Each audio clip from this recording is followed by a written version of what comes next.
Sejam muito bem-vindos a mais um estudo aqui no nosso canal, o Estudo Divino.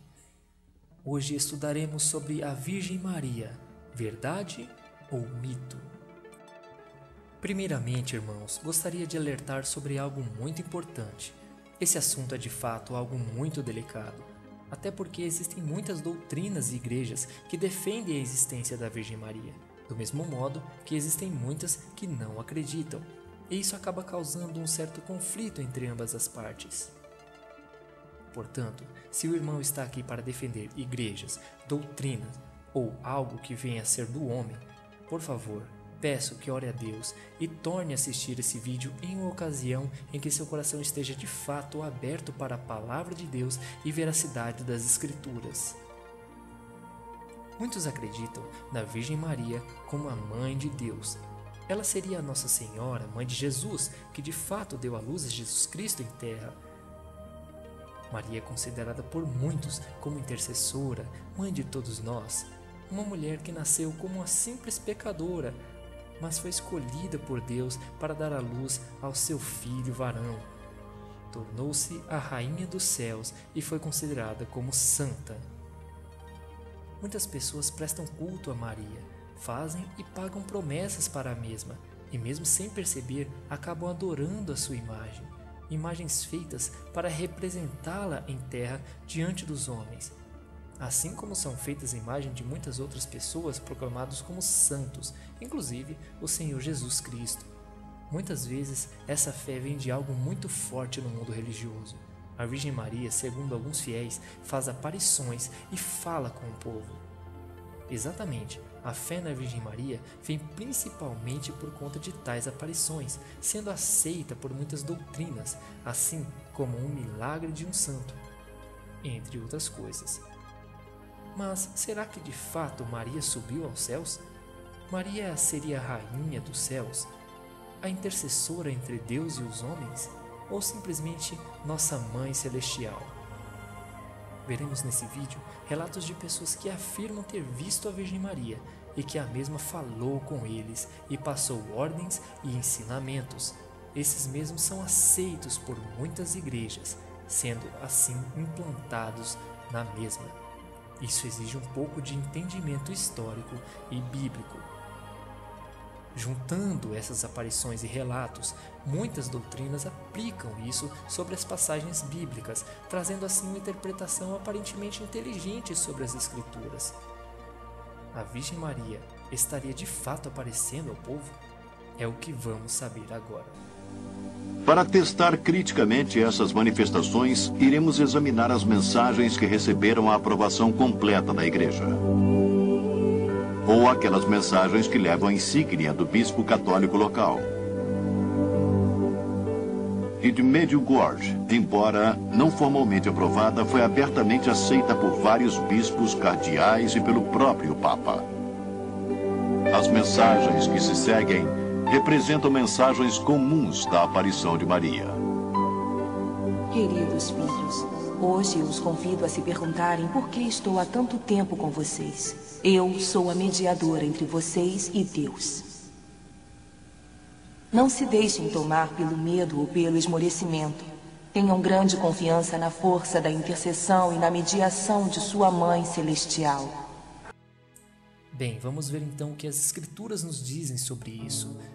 Em Hebreus 7:25 diz: portanto, pode também salvar perfeitamente os que por ele se chegam a Deus, vivendo sempre para interceder por eles. Em 1 Timóteo 2:5 diz: porque há um só Deus e um só mediador entre Deus e os homens, Jesus Cristo, homem. Em Hebreus 12:24 afirma a mesma coisa. A aparição de Maria também diz que sofreu e sofre por nós. Será que isso procede? Eu frequentemente ouvi prelados e pessoas ligadas à Igreja Católica ensinarem que Maria sofria pelos pecados, dizendo que eles não entendem o que significa sofrer pelos pecados. Sofrer pelos pecados significa sofrer de forma vicária, como substituto, e significa aceitar a punição infligida por Deus. A palavra de Deus deixa isso claro em Isaías 53. Mas ele foi ferido por causa das nossas transgressões e esmagado por causa das nossas iniquidades. O castigo que nos traz a paz estava sobre ele, e isso profeticamente se refere a Cristo. O último versículo de Romanos 4 diz que Cristo foi entregue por causa das nossas transgressões. Pedro diz que Jesus é o Cristo e que, portanto, suportou nossos pecados. E sofrer pelos pecados envolve a morte, porque o preço dele é a morte. Portanto, Maria não sofreu absolutamente por nós. Há mais contradições entre o que diz as aparições e o que diz a Bíblia. Lembrando, mais uma vez, que esses relatos das aparições são aceitas por algumas igrejas, inclusive a católica. O próprio Papa aceita a esses relatos. A Bíblia diz que todos pecaram, com exceção de Jesus. E a aparição declara não ter pecados. Jesus é o novo Adão, a aparição declara ser a nova Eva. Jesus ascendeu fisicamente, embora a aparição diga que Maria foi fisicamente assumida. Jesus sozinho destruiu as obras de Satanás, e a aparição diz que Maria irá esmagar a serpente. A Bíblia diz que Jesus é a estrela da manhã, enquanto a aparição se refere a Maria como a estrela da manhã.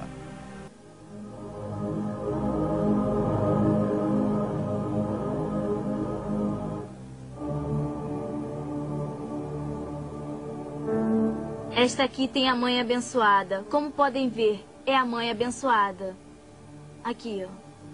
Nós vimos o milagre do sol, vimos o sol girando e ficamos muito emocionadas. Eu vi a cruz bem no sol e depois eu vi o halo no meio do sol e depois eu vi um outro círculo. Eu sou quem está ligada à Santíssima Trindade. Eu sou a Virgem da Revelação.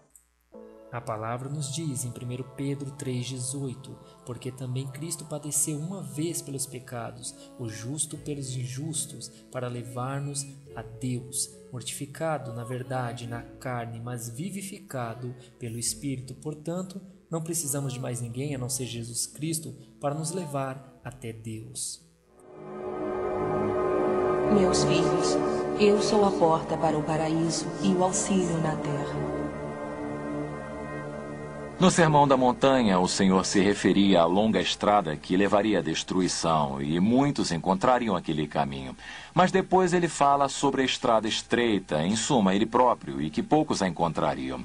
Portanto, nessa estrada estreita só há um caminho para Deus. E Jesus disse, eu sou a porta, e certamente quem por mim entrar será salvo. Só há um caminho para o céu, e é através do Cristo crucificado.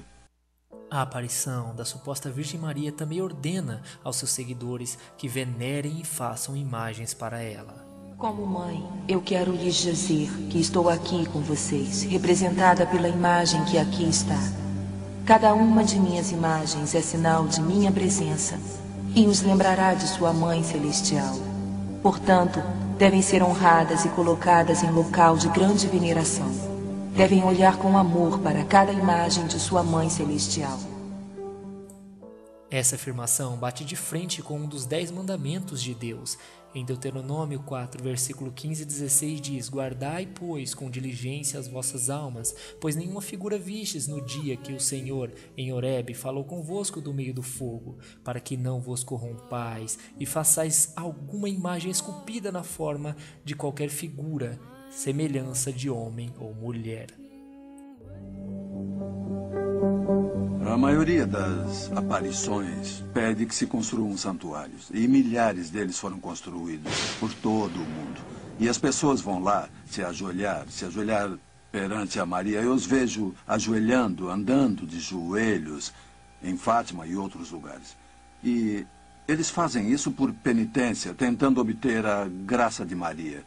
Não é preciso fazer isso. Além do mais, não precisamos dos favores de Maria. Precisamos da redenção de Cristo, de sua graça e misericórdia. Eles nos vêm de graça. Não por obras, senão não seriam graças. Portanto, não se pode obtê-las. E jamais, na Bíblia, ninguém se prostrou diante de Maria, mesmo quando ela estava dando à luz a Jesus Cristo. Quando diz que eles o adoraram, eles não se curvaram diante de Maria ou de José. Quando as aparições apontam para Maria e pedem que as pessoas lhe façam grande reverência, que a honrem com santuários e outras coisas, isso vai de encontro à Escritura, pois Jesus nos disse que o Espírito Santo nos levaria a adorar Jesus e apenas a Ele. As aparições que ainda hoje existem não são de Maria da Bíblia, porque as aparições chamam a atenção sobre si mesmo. E a Maria da Bíblia apontava para Jesus Cristo.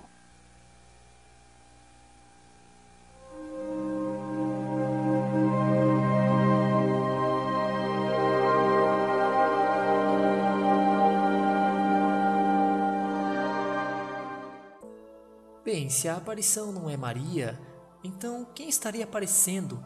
Ironicamente, a própria aparição nos dá a resposta. Ela diz ser a Rainha dos Céus. Eu sou Maria, a Rainha dos Céus e dos Anjos.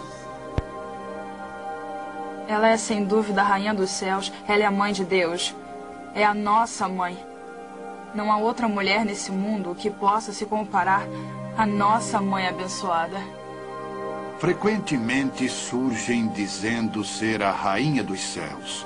É interessante à luz da Escritura, porque no Velho Testamento, Jeremias fala sobre a Rainha dos Céus como uma abominação diante de Deus.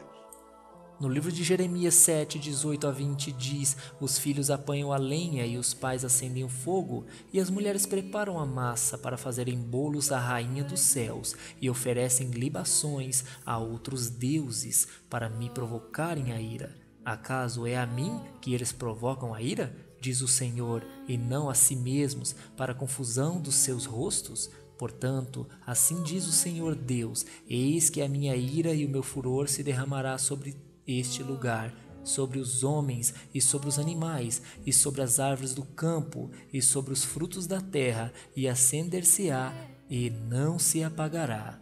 Sempre que eu ouço o título Rainha dos Céus, lembro da profecia do livro de Jeremias, quando Deus, Jeová, proíbe as pessoas de oferecerem sacrifícios à Rainha dos Céus, e que isso era contra a sua vontade, e que ele fica irado porque ele é um ciumento.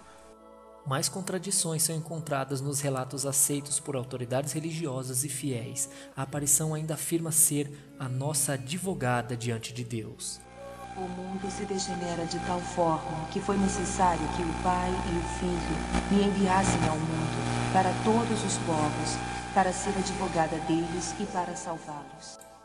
Mais uma blasfêmia imensa, pois as Escrituras em 1 João, capítulo 2, versículo 1 diz: meus filhinhos, essas coisas vos escrevo para que não pequeis, e se alguém pecar, temos um advogado para com o Pai, Jesus Cristo, o justo. Eu acho que é importante o que diz Mateus capítulo 1, quando o anjo aparece para José para anunciar o nascimento. Ele primeiro menciona Maria, que dará à luz a um filho. Esse é o papel dela, dar à luz a um filho. E depois ele diz a José o que deverá fazer, que deverá chamá-lo Jesus, porque ele salvará todos de seus pecados. Então, Maria devia dar à luz a um filho, José devia dar seu nome, mas Cristo é o Salvador. Ele irá salvar as pessoas de seus pecados, e é claro que Pedro afirma em sua primeira epístola que não somos redimidos através do ouro e da prata corruptíveis, mas com o sagrado sangue de Cristo, como o Cordeiro sem mancha nem pecados. Só há um Salvador dos homens. Cristo mesmo disse: o Filho do Homem veio para buscar e salvar aqueles que estejam perdidos. Maria mesmo admite que precisa do Senhor e que Ele é o seu Salvador. Em 1 Lucas 46 e 47 diz: disse então Maria: a minha alma engrandece ao Senhor, e o meu espírito se alegra em Deus, o meu Salvador. Jamais estarão sós. Meu coração imaculado irá ser seu refúgio e o caminho que os levarão a Deus. Em todos os momentos devem ser o que eu gostaria que fossem. Em cada momento devem fazer o que eu faria. Não tenham medo, porque sempre estarei perto de vocês. Não fiquem tristes. Eu estou com todos vocês, mesmo que não me vejam. Eu sou a mãe de todos os pecadores. Uma coisa impressionante sobre as aparições é que ela declara estar no mesmo lugar, na mesma hora, por todo o mundo.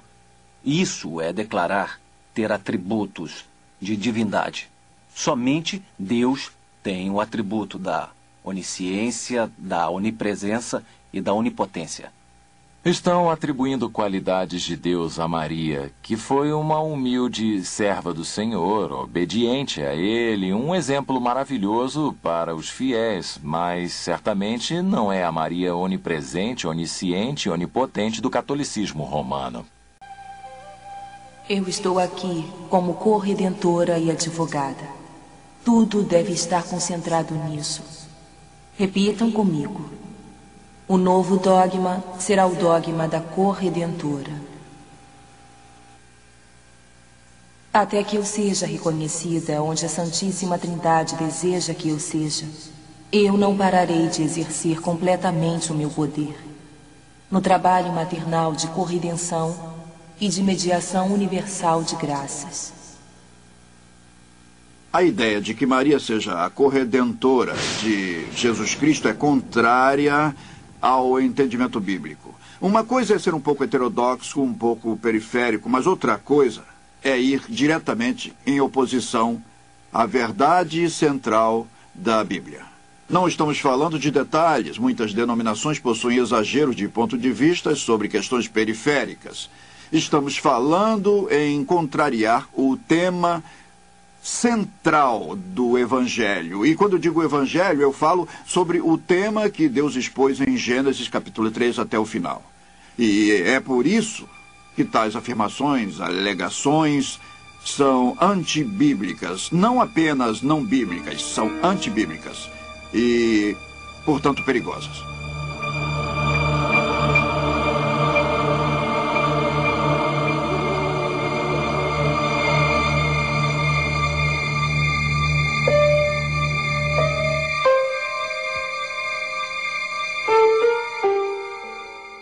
A aparição ainda surge algumas vezes segurando um bebê, afirmando ser Jesus Cristo, seu filho.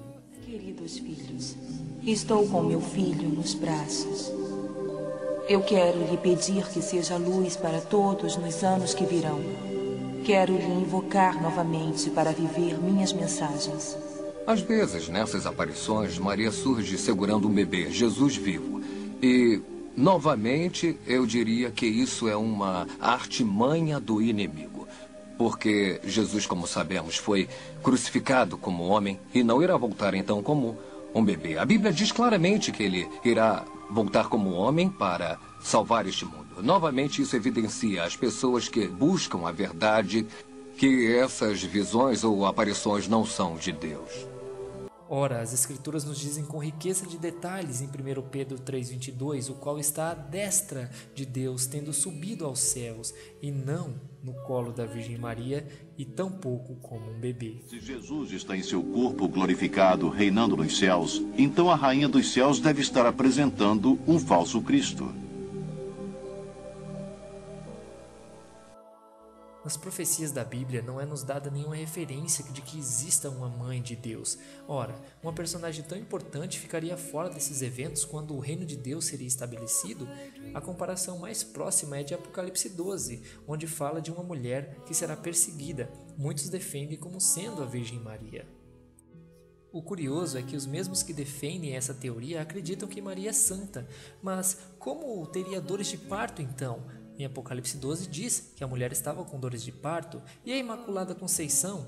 Dores de parto vieram quando Eva pecou contra Deus comendo o fruto proibido. Em Gênesis 3,16 explica isso. Deus aumentou as dores em sua conceição. Maria, sendo santa, não deveria ter dores no momento da conceição. A história nos dá mais evidências de que a imagem da Virgem Maria foi herança do paganismo. Maria foi implantada na Igreja Romana por Constantino entre 300 e 400 anos depois de Cristo, baseada numa deusa egípcia que estava fazendo, segundo eles, muitos milagres no Egito. Constantino então trouxe Íris segurando seu filho Horus para dentro da Igreja Católica, nomeando como Maria. Em 431 d.C., Maria foi proclamada a Mãe de Deus, e no ano 609 começaram a ser feitos culto à Virgem Maria por Bonifácio VI. Isso aconteceria também mais tarde, quando os africanos implantaram falsos deuses dentro da Igreja Católica para fugirem da Inquisição. Bem, esse foi o estudo de hoje, irmãos. Espero que tenha edificado e ajudado a abrir a mente de vocês. Fiquem na paz e na graça do Senhor Jesus.